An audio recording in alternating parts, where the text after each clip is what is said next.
ಹೋಮ ಅರೆ ಪ್ರಕೋದರ ಗೆದ್ದ ಅಲ್ಲ ಇವ್ ಬಿದ್ದ. ಇವ ಏನು ಇವನ ಹಣೆ ಬರ ಏನು ಅಂತ ನಮಗೆ ಗೊತ್ತಿಲ್ವಾ? ಹಾರೋ ಭೀಮ ಹಾರ್ದ ಪುರುಸತ್ತಿದ್ರೆ ಬಿದ್ದ. ಇನ್ನೊಂದು ಸ್ವಲ್ಪ ಹೊತ್ತಿಗೆ ಏಳೋ ಭೀಮ ಆದ್ರೆ ದಲ್ಲಾಳಿ ಮಲ್ಕೊಂಡ. ಹುಂಬ ತಲೆಸೆನೆ ಉಂಟು ನಿನಗೆ? ಅದಲ್ಲದೈತೆ ನಡೆದಂತ ಹೋರಾಟದಲ್ಲಿ ಜಯವನ್ನ ಸಂಪಾದಿಸಿದವರು ಯಾರು? ಸ್ಪಷ್ಟವಾಗಿ ನಮ್ಮ ಕಣ್ಣೆದುರಿಗೆ ಉಂಟು. ಅದನ್ನು ಒಪ್ಪಿಕೊಳ್ಳುವ ಬದಲಾಗಿ ಇಂಥ ಅವಿವೇಕಿತನದ ಪರಮಾವಧಿಯ ಬುದ್ಧಿ ಕೇಳಿ ಅದಕ್ಕಾಗಿ ಹೇಳಿದ್ದು. ಅರೆ ವೃಕೋದರ ಬಿದ್ದು ಗೆದ್ದ, ಬೀಳುವುದ್ರಲ್ಲಿ ಗೆದ್ದ. ಸಂಗರ ಸಾಮರ್ಥ್ಯ ಹೋರಾಟ ಪ್ರಾರ್ಥನೆಗಲ್ಲದೆ ಮತ್ತಿನ್ಯಾರಿಗಂತ ಪ್ರಶ್ನೆ ಮಾಡ್ತೇನೆ. ನಿನ್ನಲ್ಲಿ ಸಾಮರ್ಥ್ಯ ಇಲ್ಲ ಅಂತಲ್ಲ, ನಮ್ಮ ಕೈ ಎದುರಿನಲ್ಲಿ ಸಾಗಲಿಲ್ಲ ಎನ್ನುವುದೇ ಅರ್ಥ. ಅದಲ್ಲದೆ ಇದ್ರೆ 100 ಮಂದಿ ಕೌರವರ ಕೊಂದು ಜಯವನ್ನ ಸಂಪಾದಿಸುವಲ್ಲಿ ಪ್ರಧಾನ ಭೂಮಿಕೆಯಲ್ಲಿ ನಿಂತೆ. ಏನು ರಣಕ್ಷೇತ್ರಕ್ಕೆ ಹೋದಾಗ 100 ಮಂದಿ ಕೌರವರು ಬಂದು ಬಾ ಹೋರಾಟ ಮಾಡುವಂತ ಯಾರು ಹೇಳಲಿಲ್ಲ. ಏನು ನಿಯಮಾವಳಿಗಳು ನಮಗೂ ಗೊತ್ತುಂಟು. ಏನು ತಿಳಿಯದೆ ವ್ಯವಹರಿಸಿದವರು ನಾವಲ್ಲ. ಪಾಂಡವರಲ್ಲಿ ಒಬ್ಬ ಉಳಿದಂತಾದ್ರೂ ಏನು ರಾಜ್ಯ ಪಾಂಡವರಿಗೆ, ಎಲ್ಲಿಯಾದ್ರೂ ಕೌರವರಲ್ಲಿ ಒಬ್ಬ ಉಳಿದಂತಾದ್ರು ಏನಾಗ್ತದೆ ಪರಿಣಾಮ? ಯಾರಿಗೂ ಅರ್ಥ ಆಗದೆ ಹೋದದ್ದಲ್ಲ. 100 ಮಂದಿಯನ್ನ ಕೊಂದ ಮಟ್ಟಿಗೆ ಜಯವನ್ನ ಸಂಪಾದಿಸುವಲ್ಲಿ ನಾವು ನಿಂತಿದ್ದೇವೆ. ಯಾರಾದ್ರೂ ಒಬ್ಬರು ಸೇನಾಧಿಪತ್ಯವನ್ನು ವಹಿಸಿಕೊಂಡು ಬಂದವರಿದ್ದಾರೆ ಕೌರವರಲ್ಲಿ. ಬಂದವರು ಯಾರು? ಸುದೀರ್ಘವಾದಂತಹ ಜೀವನವನ್ನು ಕಂಡಂತಹ ಭೀಷ್ಮಾಚಾರ್ಯರು.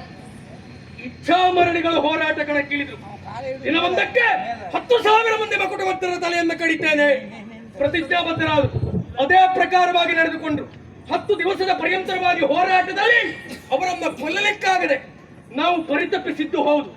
ಆನಂತರ ಕೃಷ್ಣಸ್ವಾಮಿ ನಿರ್ದೇಶನದಲ್ಲಿ ಬಿಡದೆಯನ್ನ ಸೇರಿ ಶಿಖಂಡಿಯನ್ನ ಪ್ರಧಾನವಾಗಿ ನಿಲ್ಲಿಸಿಕೊಂಡು ಹೋರಾಟ ಮಾಡಿದ್ದೇವೆ. ಆಗ್ಲೂ ನನ್ನ ಕೈ ಸಾಗಲಿಲ್ಲ ಅಂತ ತಿಳಿಯುವುದು ಬೇಡ. ಆಗ್ಲೇ ಭೀಷ್ಮಾಚಾರ್ಯರು ಹೇಳಿದ್ದು ಪಾರ್ಥನಸ್ತ್ರದಿ ನೊಂದೆನ ಕಟ, ಅಲ್ಲಿ ಜಯವನ್ನು ತಂದು ಕೊಟ್ಟವ ನಾನು. ದ್ರೋಣಾಚಾರ್ಯರನ್ನು ಕೊಲ್ಲುವಾಗ ಯಾರು ಮುಂದಾಗಿ ನಿಂತ್ರಿ? ನಾನೇ ನಿಂತವ ಅಲ್ಲ. ಕಲೆ ಕಾರಣ ಅವನನ್ನ ಹೋರಾಟದಲ್ಲಿ ಜಯಿಸುವಾಗ ನೀವ್ಯಾರು ನಿಂತ್ರಿ? ನಿಂತವ ನಾನು, ನೀನಲ್ಲ. ಇಷ್ಟಾಗಿಯೂ ನಿನ್ನಲ್ಲಿ ಒಂದು ಅಹಂಭಾವ ಉಂಟು. ಏನು? ತನ್ನಲ್ಲೇ ಆಗುವುದಂತ ಅಲ್ಲ, ತನ್ನ ಕೈಯಲ್ಲಿರುವಂತ ಆಯುಧ. ಅದು ಯಾವುದು?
ಭೂಮಿ ತೂಕದ ಗದೆ.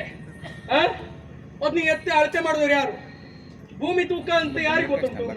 ಯಾರಿಗೆ ಎತ್ತಿ ನೋಡಿದ್ದಾರ? ಒಟ್ಟಾರೆ ಹೇಳಿದ್ದು ಅಷ್ಟೇ. ಭೂಮಿ ತೂಕದ ಗದೆಯನ್ನು ಹೊಂದಿದವ ಅಲ್ಲ, 100 ಬಲವನ್ನು ಹೊಂದಿದವ. ನೋಡ ನಿನ್ನ ಆಕಾರಕ್ಕೂ ನಿನ್ನ ವಿಕಾರಕ್ಕೂ ನೀನು ಅದಲ್ದೇ ಇದ್ರೆ ರಕ್ಕಸ ಸಮೂಹದಲ್ಲೇ ಬೆಳೆದವಂತ ನೀನು ನೋಡಿದ್ರೆ ಗೊತ್ತಾಗ್ತದೆ. ಹಣೆ ನಾಮ ಕಂಡ್ರೆ ಗೊತ್ತಾಗ್ತದೆ. ರೊಕ್ಕಸ್ತ್ರ ಸಂಘ ಮಾಡಿ ಮಾಡಿ ಮಾಡಿ ಅಲ್ಲಿಂದ ಇಲ್ಲಿಗೂ ನೀ ಇಂಥದ್ದೇ ಮಾಡಿ ಆ ಹಿಡಿಂಬೆಯನ್ನು ಮದುವೆ ಆದ ಅದರ ಮೂಲಕವಾಗಿ ಘಟೋತ್ಕಚ. ನೀನು ಒಂದು ಮಟ್ಟಿಂದ ನಾನು ಮೆಚ್ಕೊಳ್ಬೇಕು. ಆವತ್ತಿನ ದಿವಸ ವ್ಯಾಸರು ಹೇಳಿದ ಹಾಗೆ ಇವಳನ್ನ ವರಿಸುವುದು ಸರಿಯೇ. ಜಿಜ್ಞಾಸೆ ಎಲ್ಲ ಒಬ್ಬೊಬ್ಬೊಂದು ಹುಟ್ಟಿಸಾಯ್ತದೆ ಇವನಿಗೊಬ್ಬನಿಗೆ. ಆಗ ಹೋಗಿ ಕೇಳಿದೆ, ಆಗ ಘಟೋತ್ಕಚ ಹೌದು ಆ ಹಿಡಿಂಬೆಯನ್ನು ಮದುವೆ ಆಗುವುದರ ಪರಿಣಾಮವಾಗಿ ಹುಟ್ಟುವಂತ ಮಗುವಿನಿಂದ ಒಂದು ದಿವಸದ ಜಯ ನಿಮ್ಮ ಪಾಲಿಗೆ ಲಭಿಸ್ತದೆ. ಅದೊಂದು ಆಸೆಗಾಗಿ ಅವಳನ್ನು ಮದುವೆ ಆಗಿಬಿಟ್ಟಾಲಿ. ಪಾಪಿ ನಿನ್ನಲ್ಲಿರುವಂತ ವರ ಗದಾದಂಡ ಏನಾಯ್ತು ಅಲ್ಲ 100 ಆನೆಗಳ ಬಲ ಎಲ್ಲ ಹೋಯ್ತು. ಕಲಹದಲ್ಲಿ ಅದೆಷ್ಟೋ ರಕ್ಕಸರನ್ನ ಬಡಿದ. ರಕ್ಕಸರಂದ್ರೆ ಯಾರು? ಮನುಷ್ಯ ವೃತ್ತಿಯನ್ನ ಬಿಟ್ಟು ಪರರ ಸೊತ್ತನ್ನ ಕಬಳಿಸುವವರಂತವರನ್ನೂ ರಕ್ಕಸರಿಗೆ ಹೋಲಿಸಲಾಗ್ತದೆ. ಅಂತ ಗೌರವರನ್ನ ಕೊಂದ ಮಾತ್ರಕ್ಕಾಗಿ ನೀನೊಬ್ಬ ಬಲಾಢ್ಯ ಅಂತ ಒಪ್ಪಿಕೊಳ್ಳುವುದಕ್ಕೆ ಸಿದ್ಧನಿಲ್ಲ. ಭೀಮಸೇನ ಇವತ್ತಿಗೆ ಹೇಳ್ತೇನೆ ಕೇಳು, ನಿನ್ನ ಹೋರಾಟದ ಎದುರಿನಲ್ಲಿ ಯಾವತ್ತಿಗೂ ಸಲ್ಲ. ಜಯ ಲಲನೆಯು ನಿನಗೆ ಒಳಿಬವಳು ಅಲ್ಲ. ಮಾಡಿದ್ದು ತಪ್ಪಾಯಿತು. ಹೋರಾಟದಲ್ಲಿ ಮಹಾಭಾರತ ಹವವನ್ನು ನಿಯಂತ್ರಿಸಿದವನು ಹಾಗೆ ಒಪ್ಪಿಕೊಂಡೆ ಇಲ್ಲ ಹಿಡಿದು ಪಡಿಬೇಕಾದಿತ್ತು. ಜಾಗ್ರತೆ.